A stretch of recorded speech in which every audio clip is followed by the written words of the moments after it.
Bate-papo das 6. Oferecimento Uniscan, diagnóstico por imagem. Rio Doce Radiologia. Unicor.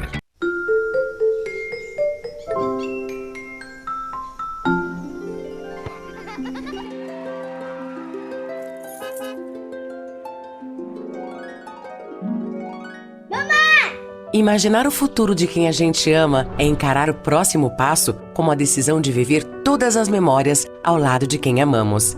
E estar presente em todos os momentos requer atenção, carinho e, o mais importante, saúde, para viver e construir o amanhã ao lado das pessoas que mais importam em nossas vidas. O futuro é cuidar de si e contar com quem também cuida de nós. É deixar o check-up em dia para viver intensamente. E quando o futuro está ali, bem na nossa frente, perceber que só é possível com a saúde em dia.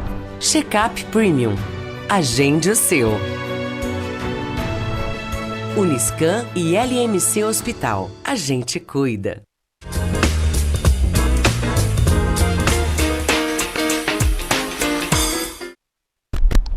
Olá, boa noite a todos. Bem-vindos a mais um programa Bate-Papo das 6, a Quinta da Lei, aqui na TV Sim, na Rádio Viva FM e no YouTube.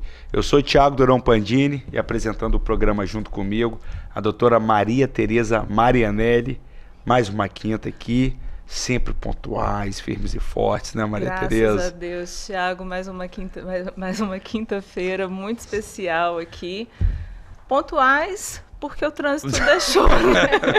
Não, mas pontuais, a gente começa 6 em ponto. Não importa como a gente chega, mas a gente chega. É isso daí. E hoje para falar de um assunto bem bacana, direitos básicos da sociedade. Muito importante. E aí fazer também, relembrar de fatos históricos, o porquê que nós chegamos a esse ponto. Questão também de evolução da própria sociedade, não é mesmo? É o que a gente sempre fala, né? A gente tem que saber de onde a gente veio, onde a gente está, para saber como vai ser o nosso futuro. Exatamente. Então, é importantíssimo discutir esse tipo de assunto. Exatamente. Né? Para isso, a gente está aqui com duas feras, a doutora Jéssica Vilas Boas e o Carlos Maximiliano. A doutora Jéssica advogada, o Carlos psicoterapeuta. Então, assim, pessoas fundamentais para dar essa aula para a sociedade e para a gente, né? Com certeza. Isso que é aí. sempre uma aula, né, Thiago? TV Sincope está a postos, como é que está aí hoje? Tranquilo, essa imagem aqui perto do estúdio mesmo, Linhares, para quem vai lá para Conceição da Barra, São Mateus, que a gente estava falando agora há pouco, a esposa do Carlos é de lá, né, Roberta? Trabalha lá. Trabalha lá.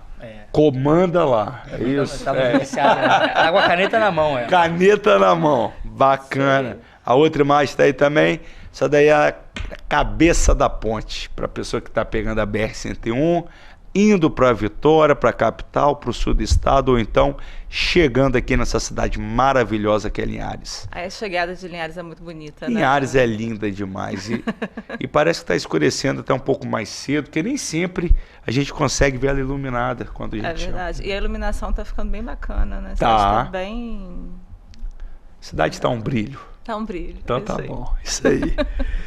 Vamos lá, a gente vai falar hoje de direitos básicos da sociedade. Quem tiver qualquer dúvida, produção, se o telefone tiver aí, pode colocar na tela. E agora tem um problema, tá, Maria Tereza? A televisão mudou de lado. Antes eu disfarçava, eu via como é que a gente estava, o enquadramento, etc. Agora eu olho pra lá, parece que eu tô ficando doido, ó. É 99808-3421. Se tiver qualquer dúvida, é só mandar. Doutora Jéssica, muito obrigado por ter aceitado o convite, estar aqui com a gente. Eu que agradeço o convite, boa noite a todos. É muito bom estar aqui com vocês, bater um papo, aprender. E é isso que a gente gosta, né? Dividir, ler opiniões, participar, se comunicar. Exatamente. Carlos, valeu por ter aceitado o convite, ter topado esse bate-papo com um tema tão importante. Obrigado, me sinto honrado pela oportunidade de estar aqui, contribuir com a nossa área, fazer um diálogo interdisciplinar, né? Trazer as nossas experiências de consultório, de vida, de treinamento, de comportamento, para esse tema que é fundamental, que passa pela legislação, mas que, antes de tudo, a legislação ela tenta orientar o comportamento. Então, se o comportamento funcionar, então vai ser um papo bem interessante.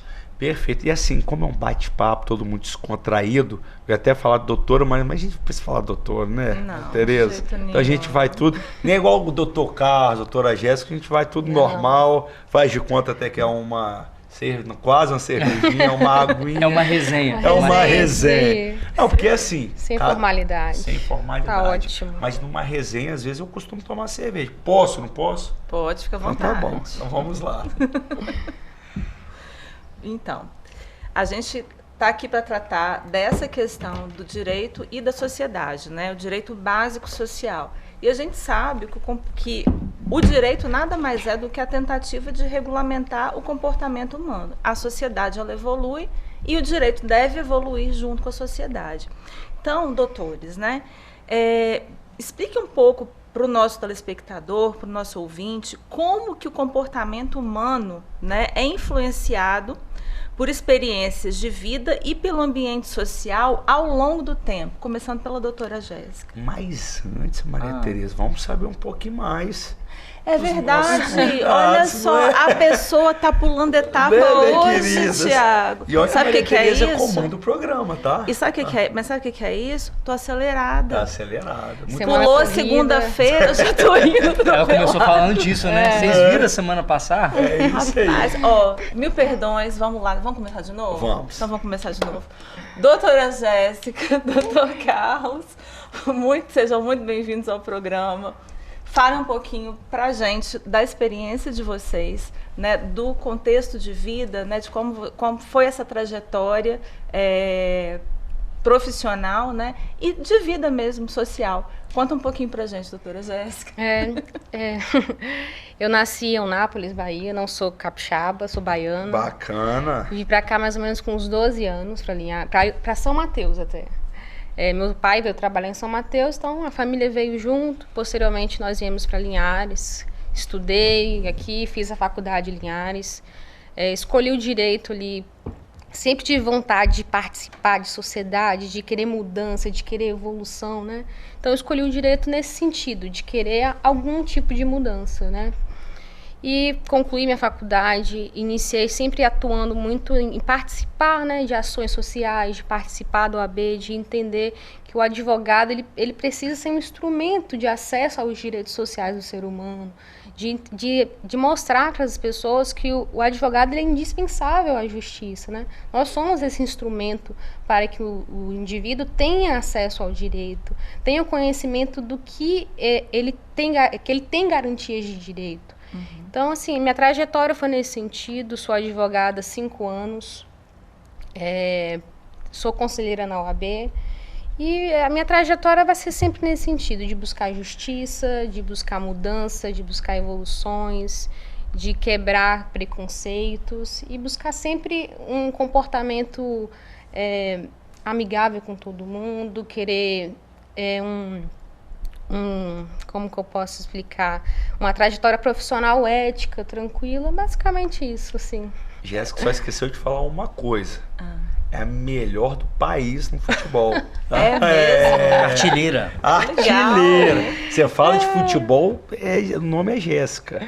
Você já pensou? Fantástico, hein? Podia estar lá no Galo, jogando no Galo. Futebol é uma paixão. Inclusive, já fui pro Galo feminino. Ah, é? Uhum, mas aí foi naquele intervalo, joguei no Palmeiras, saí do Que Palmeiras, fui pro Galo. E aí foi naquele meio tempo, assim, quero continuar no futebol feminino ou quero ir para uma profissão? Porque, infelizmente, o futebol feminino ainda é muito amador, né? Por mais que tenha se profissionalizado, ainda é muito amador, tem poucos recursos financeiros. Então, eu falei, olha, não é o caminho que eu quero seguir financeiramente para minha vida, porque a carreira é muito curta do futebol feminino. Então, voltei para Linhares e foi quando eu comecei a faculdade de Direito. Você morou em BH, então? Morei em BH, morei em São Paulo, tudo por conta do futebol feminino. Que Olha, legal, que bacana. tá vendo? Cara, sabe como é que se chama lá o futebol feminino do Galo? As Vingadoras, né? As Vingadoras? As Vingadoras? As Vingadoras. O Santos é a Cereza da Vila, né? Isso aí. Eles têm... Isso é bacana demais. No meu caso é as Gloriosas, né? Que eu sou botafoguense. Ah, é? As Gloriosas. Sofredor. Tô acompanhando, tão bem o Campeonato Brasileiro. Não, Botafogo. É? Tão bem. Mas vão fazer igual o masculino, ganham tudo, depois perde tudo. Vamos mudar de assunto. Pauta sensível, pauta sensível. Carlos, fala um pouquinho da sua história aí pra gente. Cara, eu sou psicoterapeuta por opção, né? Mas também sou funcionário público, sou policial militar, tô fazendo 16 anos. Que como bacana, policial militar, parabéns. venho desse meio. Tô no meio do futebol feminino, por causa da minha esposa, né? Que joga com a Jéssica. Joga também? Joga com a Jéssica. Craque, gente, Tá aí, craque. ela é boa de bola. Eu não jogo futebol.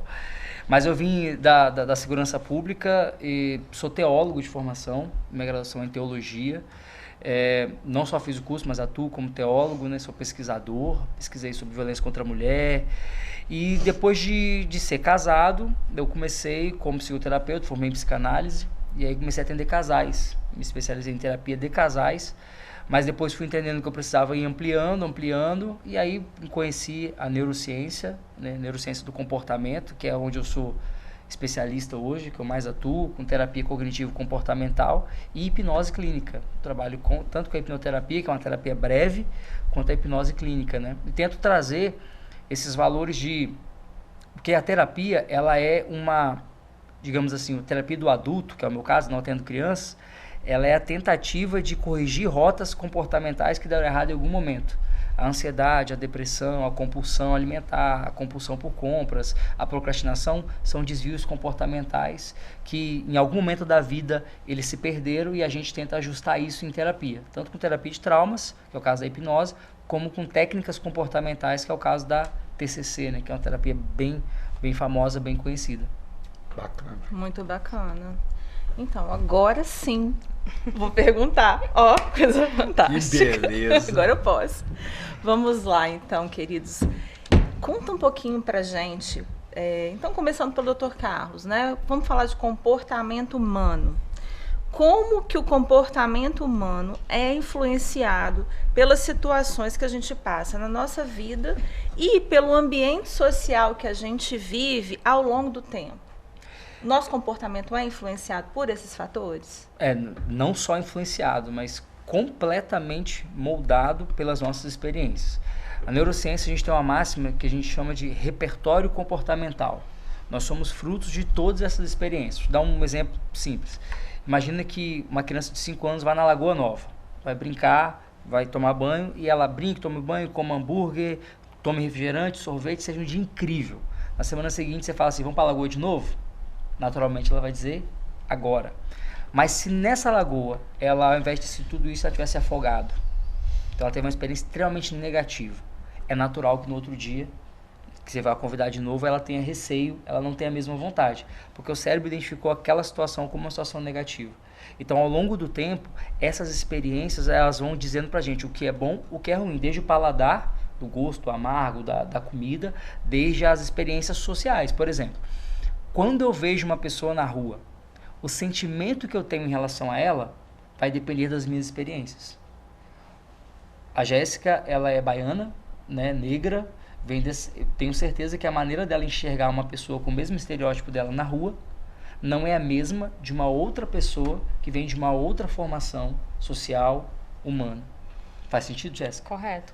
Então, essas experiências, a maneira de enxergar a vida vem da maneira como eu tive experiência. Não necessariamente que eu fui assaltado não por uma outra pessoa, mas o que eu ouvi, o que eu vi, o que eu li, tudo isso vai me formando como indivíduo. Entende? Respondi mais ou menos isso, né? Perfeito. Quer complementar, Jéssica? Não, é basicamente isso. A gente vê, né, que o comportamento humano é das experiências, né? Como que foi criado, como que foi educado. Tudo isso molda nossa personalidade, nosso caráter, nosso comportamento. E o direito em si, ele é moldado assim, né? A evolução do direito depende do comportamento social. O direito evolui conforme a sociedade evolui. Direitos que antes eram criminalizados, hoje não são mais por questão de contexto social. Sim. E o contrário também, né? Coisas que não eram, passaram a ser, porque há necessidade de se legislar sobre. Exato. E de que forma, na visão de vocês, a educação e a conscientização podem ajudar o combate ao preconceito e promover até mesmo a inclusão social? Pode começar, Jéssica. Eu acho que a educação é a chave para tudo, né? A educação, acho que é o que move a sociedade, é a educação. E muitas vezes a educação ela é muito falha, né, nesse caminho. Acho que falta investimento na educação. A gente vê isso, que há uma diferença, né, de educação para um pobre, para um negro, para um branco, para um rico. E isso lá na frente a gente vê as consequências dessa falta de acesso à educação. A educação, ela te conscientiza, né, do que acontece de preconceito, de situações que você precisa ali ter um conhecimento básico para poder você vivenciar, poder combater aquilo ali. Então, não tem como a gente conscientizar uma sociedade que antes disso não foi educado. Como que a gente vai trazer a conscientização se não tem educação? Então, a educação é a primeira chave para qualquer mudança social. É porque a educação ela vai colocar parâmetros, né? Por exemplo, se eu tenho que respeitar uma pessoa porque ela é negra ou porque ela tem condição social menor, com que parâmetro eu uso? Por que eu respeito essa pessoa? Então, assim, o processo educativo, ele tem que ser um processo também, além da educação formal, de dar conhecimento técnico, jurídico, social, cidadão, mas também de dar um norte de valores. Quando a gente fala, por exemplo, de respeito ao ser humano, a gente respeita porque existe uma hierarquia de valores. Sim. Então, antes da pessoa ter opção sexual, política, ela é um ser humano. Então, isso já define muito meu comportamento em relação a ela. E aí, se fazer uma conexão com a legislação, por que uma pessoa consegue deliberadamente avançar um sinal, dirigir embriagado? Ele consegue não se importar com uma regra que está escrito, é óbvio que ela é importante. Ela consegue fazer isso porque no comportamento dela, ela aprendeu que desobedecer regras é uma coisa que pode não ter consequências, ou ele pode ser o mais esperto. Então isso é muito pequeno, sabe? Isso é muito assim, quando você olha uma criança, que ela, lembra dos nossos pais antigamente? Onde você arrumou isso? Então isso é ensinar valores. Então esse tipo de educação também, ele precisa ser trazido também para o ambiente formal. Educação para o empreendedorismo, educação para a ética, né? Então a gente também não tem isso na nossa grade. Eu dei aula para crianças há muito tempo, eu sinto falta disso na grade. De crianças que falem sobre ética, sobre empreendedorismo, crianças que falem sobre... Isso não é só no dia da consciência negra, ou enfim, sabe? Eu não sei se eu fui claro no que o dia a dia, né? Precisa trazer a criança para entender a convivência, né? Não é só na escola que se aprende, não é só na grade curricular. Isso é um papel também dos pais, de quem está próximo, a educar, a demonstrar àquelas crianças esses outros detalhes, como o Carlos falou, né? Negligenciar um sinal, pegar um brinquedo de um colega e não devolver. Então, são detalhes que lá na infância pode moldar esse comportamento quando a pessoa for adulta. Pegar e não devolver ou até não compartilhar. Sim. Não compartilhar. Ontem eu achei bonito, meu filho chegou em casa, ele levou fruta. E aí ele falou assim, mas eu comi misto. Eu falei, como é que você comeu? Ele falou assim, o meu colega levou, o dele estava cortado no meio e ele me deu um pedaço do dele. Então, olha assim, que produto que a gente está criando de compartilhar o que eu tenho com o outro. Olha os seres humanos que estão saindo dessa experiência, sabe? Quando o outro me deu sem ter obrigação, ele me deu porque ele queria, sabe? Então, isso eu acho que esse tipo de experiência faz parte da educação também. Isso é muito bacana. E, de fato, o que acontece lá atrás reflete muito nas suas atitudes, comportamentos, tudo mais. Me lembro uma vez, estava na praia, lá em Vila Velha, e aí, novinho, jogando frescobol, tava com um primo mais velho, peguei, meio que a bolinha foi na cadeira, né, na sombrinha de umas pessoas. E aí eu fiquei meio paralisado, com vergonha de ir lá pegar a bolinha. Meu primo foi até mim, vai lá e pede desculpa para todo mundo. Aí eu, não, mas vai lá e pede desculpa. Aí eu fui, pedi desculpa e tal, voltei, nunca mais esqueci. Nunca mais deixei de pedir desculpas, nunca mais fiquei com vergonha. E foi um aprendizado, né? Um aprendizado. Não é nem que antes talvez não fosse assim, mas aquilo me marcou. Foi um exemplo que aconteceu e que me marcou até hoje. Era bem novo e eu tenho muito na cabeça aquilo. Um gesto simples, né? Simples. Que com certeza esse primo não tem nem mais ideia que isso aconteceu lá atrás. Sim. Que pra ele é assim, algo natural. Não, vai lá, menino. Pô, Thiago, você... tal, e você... Só que pra mim marcou. Sim. Então, assim, é isso. O que a gente faz com as crianças pode, para você, às vezes até passar desapercebido ao longo do tempo, mas para ela, principalmente se for algo positivo, pode ficar marcado. Então, primo aí, eu sei que tá ouvindo. Rafael. Te deve muita coisa aí, tá? Rafael é um cara muito empolgado, mas, porra, que... Ô, Thiago, posso fazer um complemento em relação ao que você falou? Pode. Imagina... Pode chamar de Maria, chamei de senhora, você não gostou, né? Não tá mais nova que eu, você tem que ficar mais senhor, entendeu o caso? Eu, assim... essa tensão a qual você foi submetido ali como criança, esse estresse, porque é uma sensação de estresse no cérebro, porque ativa o sistema de luta e fuga, o medo de chegar ali, de alguém brigar, alguém agredir, o cérebro ele identifica uma situação arriscada. Quando o seu primo fala, o Rafael fala assim, vai lá e faça isso, e você vai e o resultado é positivo, o registro cerebral criado naquele momento peraí, não é tão perigoso assim. Isso deve ter afetado, provavelmente, sua fala em público, deve ter afetado, provavelmente, sua relação com pessoas que você não conhece para a vida inteira, porque você fez isso num ambiente controlado, seguro e viu que era positivo. Aí, quando eu falo nas minhas palestras para os pais, se o seu filho de 5, 6 anos de idade, na mesa, pede um suco, não peça para ele. Fale, levante sua mão e peça ao garçom. E se o garçom não vê, você por trás dele, faz o gestinho pro garçom vir, mas deixe ele se expor, porque isso faz parte de interação social. Isso é aprendizado cognitivo para aquele indivíduo. É muito importante. Que dica bacana, hein?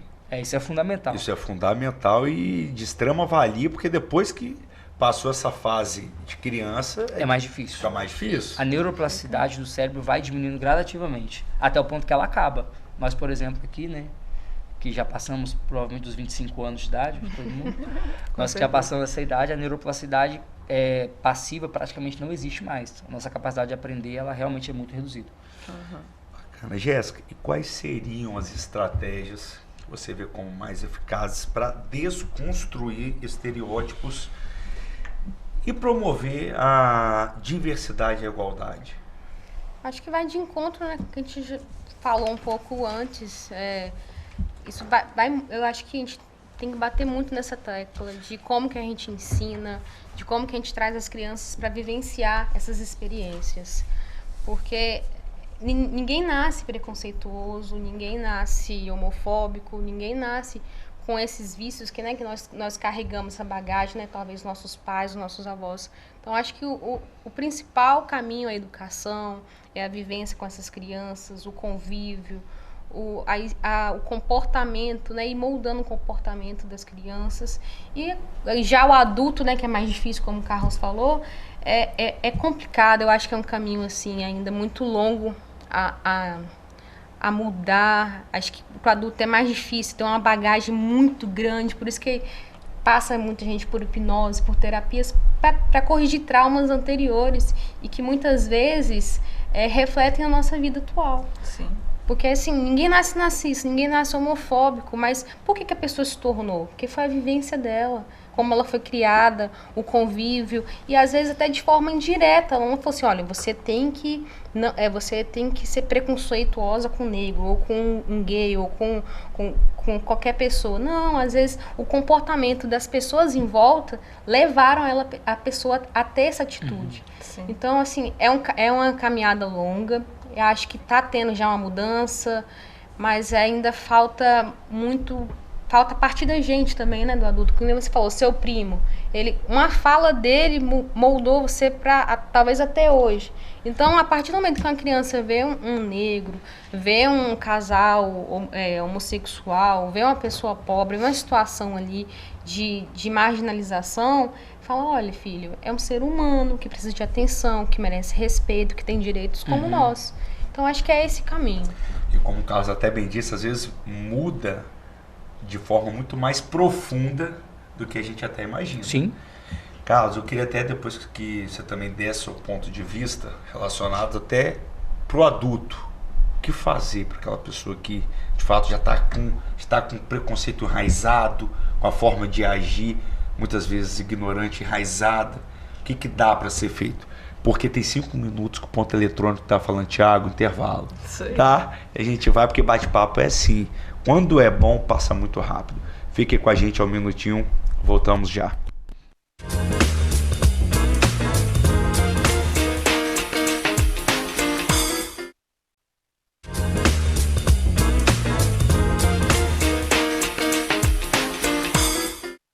Voltamos com o segundo bloco do programa Bate-Papo das 6, a Quinta da Lei, aqui na TV Sim, na Rádio Viva FM e no YouTube. O tema de hoje, direitos da sociedade, a gente falando do processo não só de evolução, mas atual.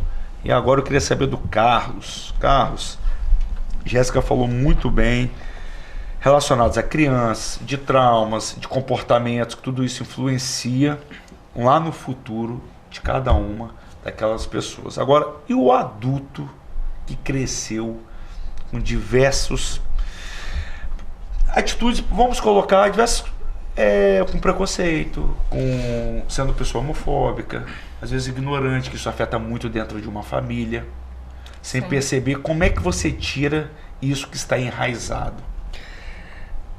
Vamos lá, em relação ao preconceito, ao desrespeito, eu costumo dizer o seguinte: para a criança, educação, para o adulto, legislação.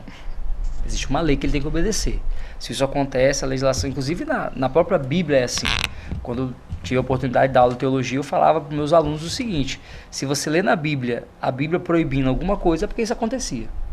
Então não está ali gratuitamente. Então, se existem legislações, é porque as coisas acontecem. Mas o trabalho de conscientização, ele vai ter um efeito também no adulto. Então a lei existe e o adulto precisa entender por que a lei existe. Então existe um trabalho de conscientização que pode ser feito e vai gerar algum resultado. Concordo com a Jéssica, nunca comparado ao que vai acontecer com o processo educacional de uma criança, mas vai gerar algum resultado. Então a legislação e trabalho de conscientização. Agora, em relação ao comportamento pessoal do indivíduo, ele precisa passar por processos de desenvolvimento, que pode ser a leitura de um livro, que pode ser uma palestra, que pode ser um treinamento, um encontro, um evento, uma imersão, um trabalho terapêutico, de terapia breve, terapia longa. As pessoas precisam buscar desenvolver o próprio comportamento. Se você estiver nos ouvindo agora e entender que você vai fazer isso agora, isso vai te ajudar muito.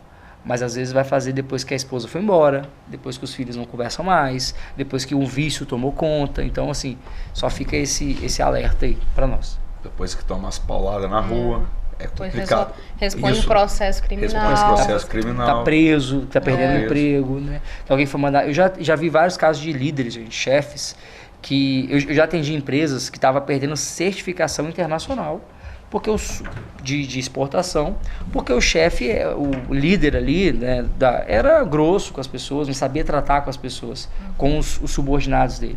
E aí teve que fazer um trabalho terapêutico, tive que emitir um laudo que estava em trabalho terapêutico para o órgão internacional não retirar o certificado dessa empresa. Então isso afeta muitas coisas. Não é fácil. Não. É uma falta de olhar para si mesmo, às vezes, né? Aquela coisa, como que o meu comportamento, como que eu me coloco diante da sociedade, como que o meu comportamento afeta o outro.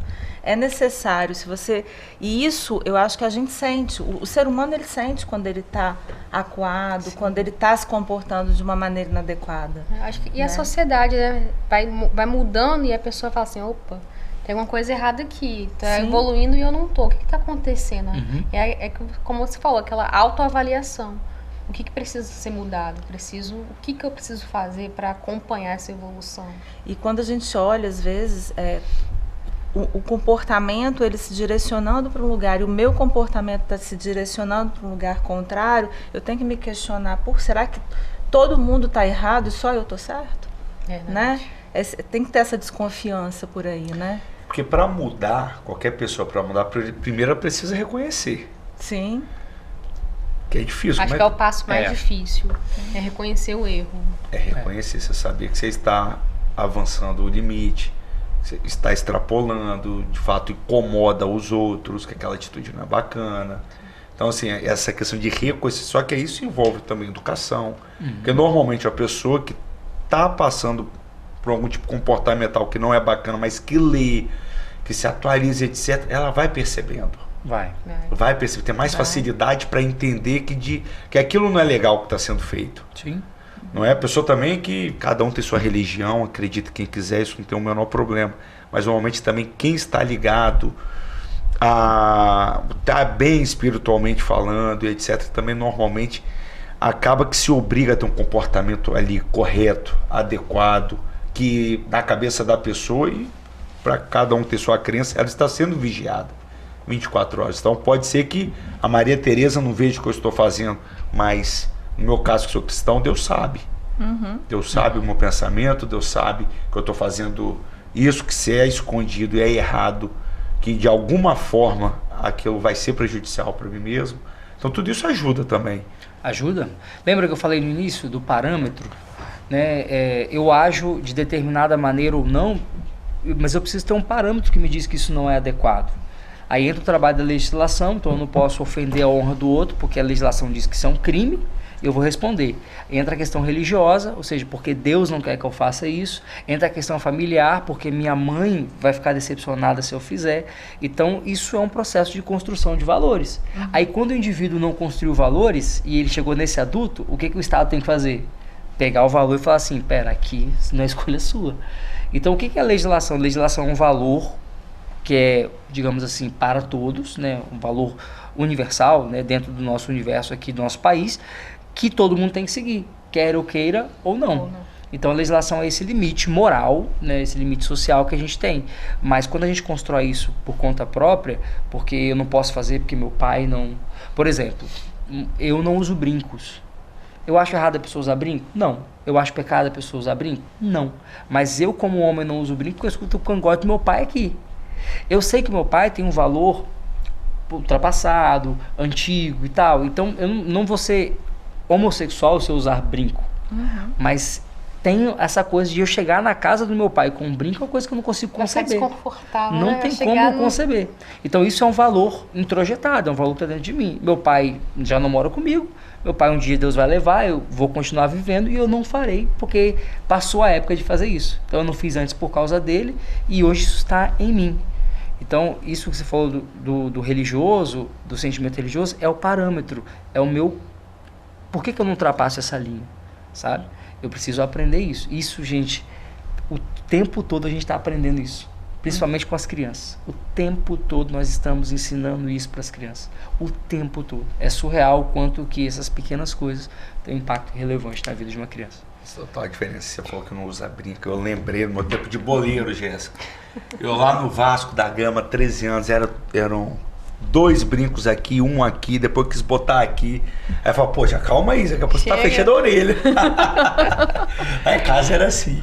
Tipo assim, não, mas lá em casa era assim. É bacana também, porque são questão de valores também, etc.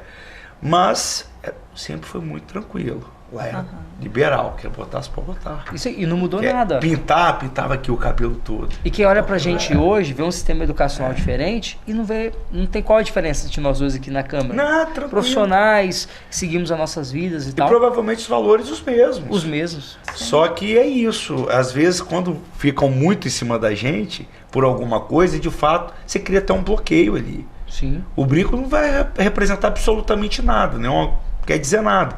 Mas você tem um pai, uma figura que fica ali, ou uma mãe que não quero que faça qualquer outro tipo de situação, você cria um bloqueio. Sim. Você cria um bloqueio. É o que o Freud chamava isso de superego, falando na teoria da mente dele, de ego, superego.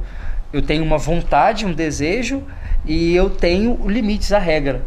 Né? Freud falava, nossos pais são superego, é a nossa regra. Então o meu desejo, ele entra em conflito com a regra, e o resultado desse conflito é o que eu faço. Então quando o meu desejo é grande demais, eu acabo rompendo a regra, porque se a regra for muito fraca. Por isso que educar para valores é muito grande. Se eu sinto vontade de agredir uma pessoa, se o meu desejo for maior do que a força da regra, que é a moral, eu vou fazer. Eu vou fazer.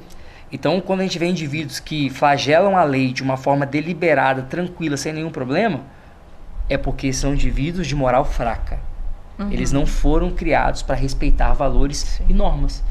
Então, pense assim, se você convive com alguém que desrespeita as regras com facilidade, por exemplo, que fura sinal e tal, cuidado, se ele é habituado a desrespeitar regras, quais outras ele pode desrespeitar que vai te afetar?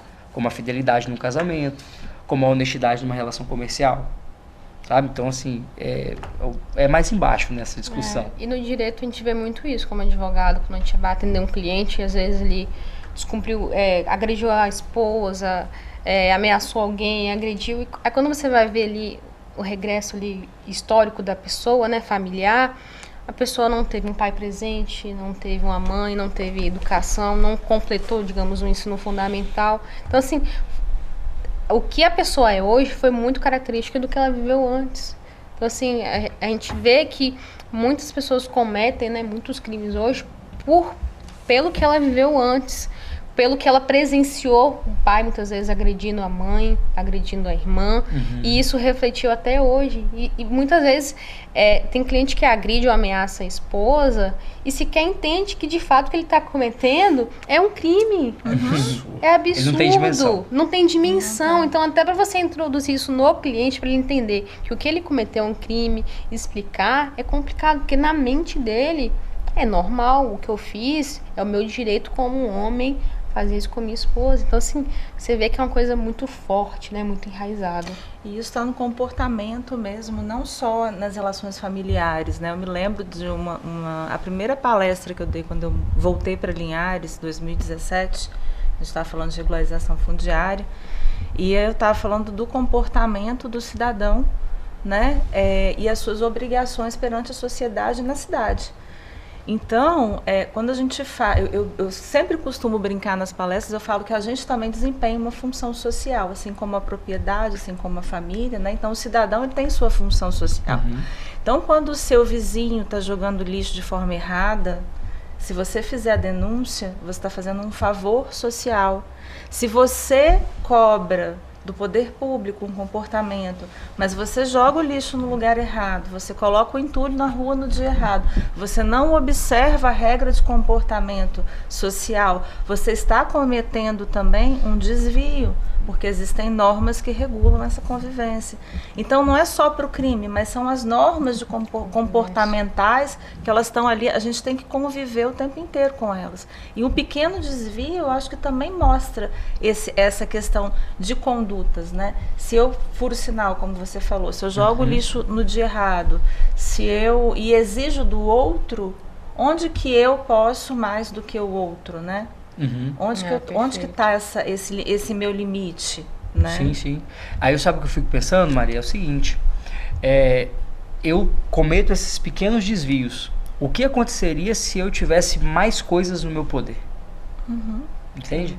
Então, assim, se pra mim, que tenho no meu poder o dia de colocar o lixo e eu deliberadamente não estou nem aí, o que eu poderia fazer se eu tivesse mais coisas na minha mão? Se eu fosse um dono de uma grande empresa com os meus funcionários, se eu fosse um político, se eu fosse um juiz, se eu fosse um promotor, o que eu faria, sendo que eu acho que eu tenho direito sobre todas aquelas pessoas? Imagina se eu tivesse poder. Sim.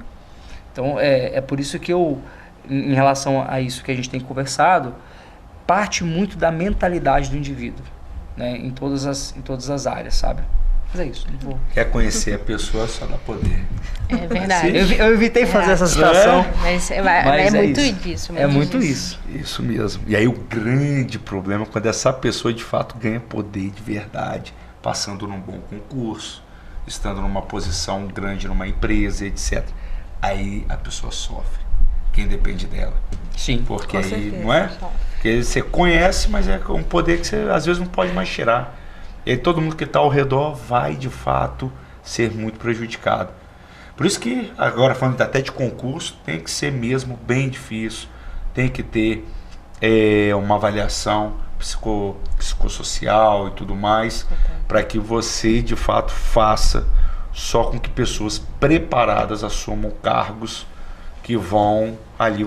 que são cargos para fazer diferença na sociedade. E para servir o público, né? Porque a partir do momento que você assume um cargo público, você está escolhendo servir a sociedade. Então, que você exerça o seu... em qualquer situação. Eu acho que os cargos mais altos e os cargos menores também, que são os cargos que dão andamento. Sem o servidor, você não consegue fazer a máquina pública andar. Né? Então, assume sua responsabilidade perante a sociedade, ela é muito importante. Exato, minha querida. Mandando esse recado, a gente vai para um breve intervalo, voltamos em um minutinho, cheios de temas bacanas ainda, não é mesmo? Um minutinho, voltamos já.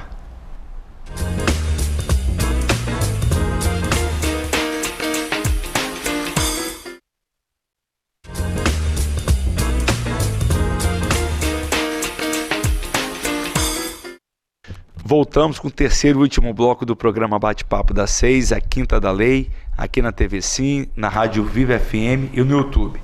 Os temas de hoje assim, sensacionais, mas eu queria pedir rapidinho para a produção, está tendo retorno aqui dentro. Começou antes, não estava, agora melhorou, 100%. Vocês são feras demais. Olha, Tereza, tem uma pergunta aqui bacana. Tem, muito bacana. Isso daqui hoje está uma discussão mundial. Com certeza. Não é mesmo? É bilionário com o ministro de STF, mas antes disso também uma briga sem fim dentro de Congresso e dentro do nosso meio social. Com certeza. Falar um pouquinho de liberdade de expressão, né, Thiago? Super importante, já que a gente está falando dos direitos da sociedade. Acho que poderia começar até com um básico. Existe? Pode começar a pergunta. Tem que ter como ser. Existe liberdade de expressão hoje em dia? Vamos lá. Mas como que a gente faz, doutora Jéssica, para equilibrar a liberdade de expressão e a responsabilidade social? Onde está esse limite? Fala pra gente, doutora Jéssica, doutor Carlos, como que a gente vai fazer para equilibrar aí os dois lados, responsabilidade social e liberdade de expressão?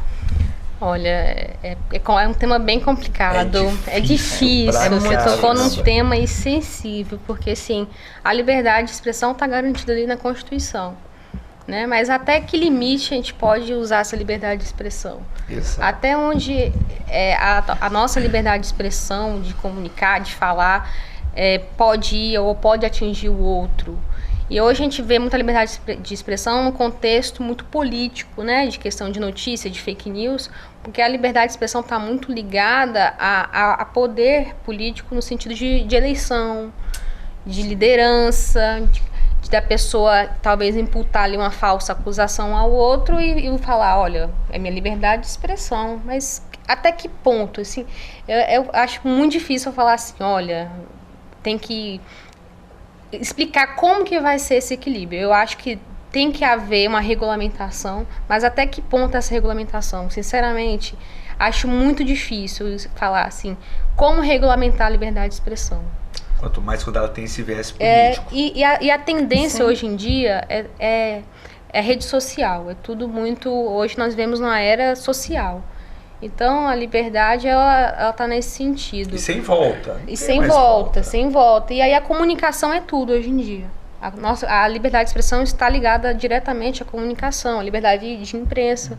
E aí, muitas vezes, a pessoa confunde liberdade de expressão de poder acusar, de poder imputar, como que eu vou dizer, ofender o próximo. A gente vê muito a liberdade de expressão nesse sentido, de pessoas que usam a rede social ali de forma anônima, oculta, o que é proibido, né, liberdade de expressão de forma anônima, mas isso fere muito, né, o outro ser humano. Tem pessoas que cometeram um suicídio ou que foram assassinadas ou espancadas por conta de uma fake news, uma notícia falsa, que veio no sentido de falar, olha, meu direito de liberdade de expressão. Então, assim, essa briga aí do ministro com o rico, né, que a gente sabe é delicada. Acho que tem que haver a regulamentação, mas eu sinceramente, eu não consigo dizer, assim, como regulamentar ou como limitar, porque eu acho que não tem que limitar a nossa liberdade de expressão. Mas existe limites, é necessário ter algum limite.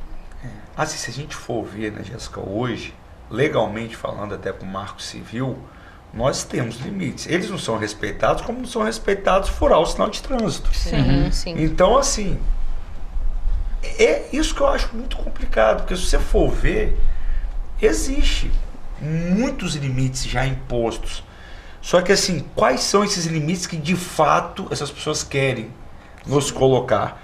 Porque hoje, internet nunca foi uma terra sem lei. Por mais que algumas pessoas pensem que ela caso sejam descobertas, são punidas. Elas são punidas criminalmente, civilmente. E se tiver uma regulamentação, a consequência é a mesma, é punida. Sim. A consequência de uma regulamentação é continuar punindo. E hoje já existe essa punição. Ah, mas tem muita gente Tem muita gente anônima, vai continuar tendo. Sempre teve. Sim. Então, E não quer só dizer, na rede social.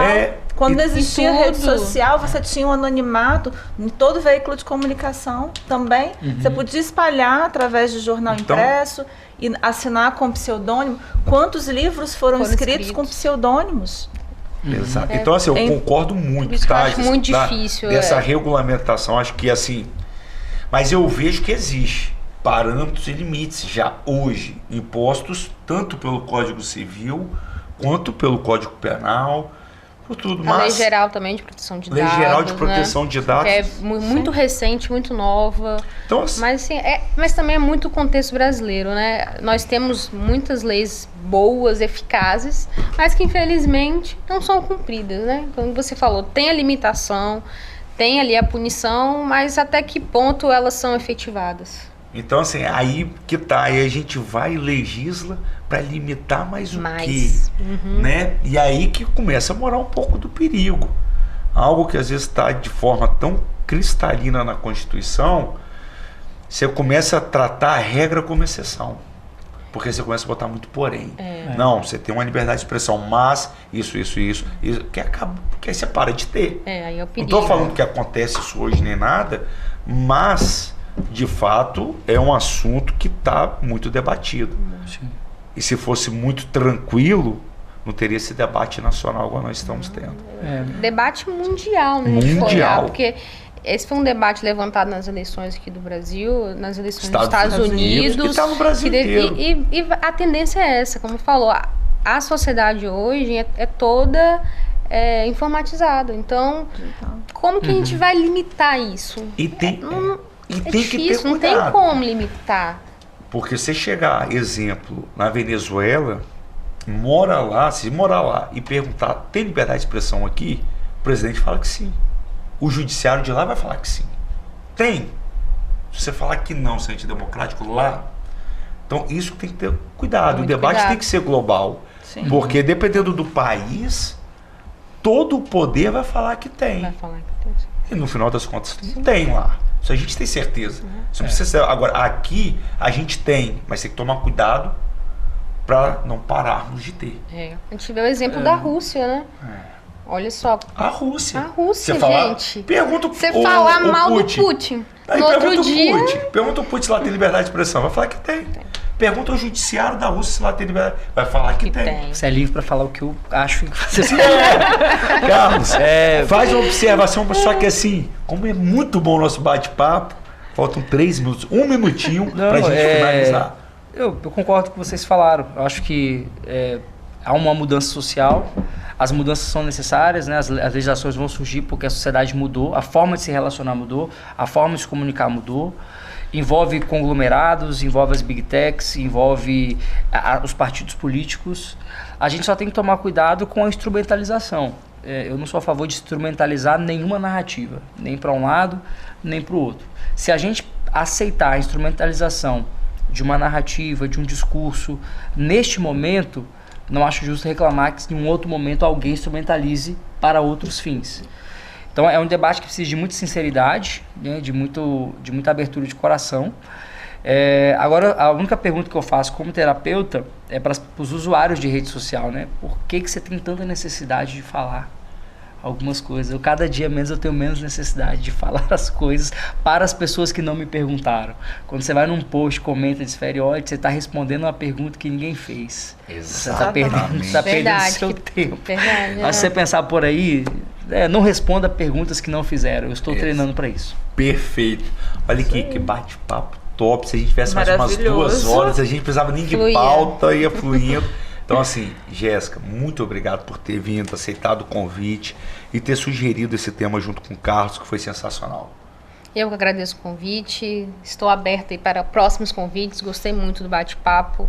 Acho que é um tema que leva horas, liberdade de expressão então, nem se fala. Nem se fala. Então, muito obrigada pelo convite e acho que é sempre isso, né? Ordens. Sempre as juntos, ordens para outros bate-papos, outros temas, né, jurídicos ou qualquer outro tema relevante. Carlos, obrigado por ter vindo, que é sensacional suas colocações. Assim, e a gente fica muito admirado por tanto a Jéssica quanto você, o tanto que se empenham, estudam e estão preparados aí para servir da melhor forma possível à sociedade. Eu gosto da frase do finado Padre Léo que dizia: quem não vive para servir não serve para viver. Então, quanto mais a gente aprende, mais a gente vai colocando à disposição. Estamos aqui, doutora Maria, doutor Tiago, sempre à disposição, né? É bom retornar aqui para a Rede Sim, já tinha tempo que eu não vim aqui, mas estamos sempre à disposição. Precisar, contem com a gente, vai ser um prazer. Muito obrigado. Maria Tereza, mais um bate-papo ao vivo e a cores, falando só de tema bacana e cumprindo o nosso compromisso, não só com a Rede Sim, mas com a sociedade, de levar informações que de fato fazem diferença. Isso aí, Tiago. Se Deus quiser, quinta-feira que vem estaremos juntos novamente. Jéssica, muito obrigada. Carlos, muito obrigada por terem aceito o convite. Foi sensacional. Espero que tenha repeteco.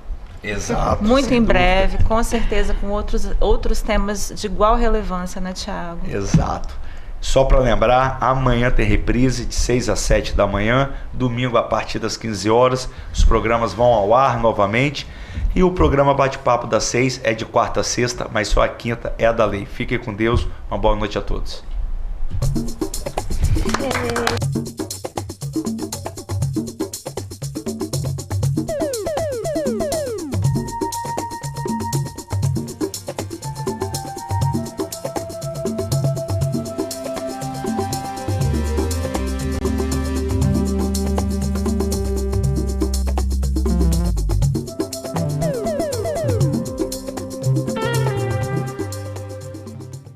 Bate-Papo das 6. Oferecimento Uniscan, diagnóstico por imagem. Rio Doce Radiologia. Unicor.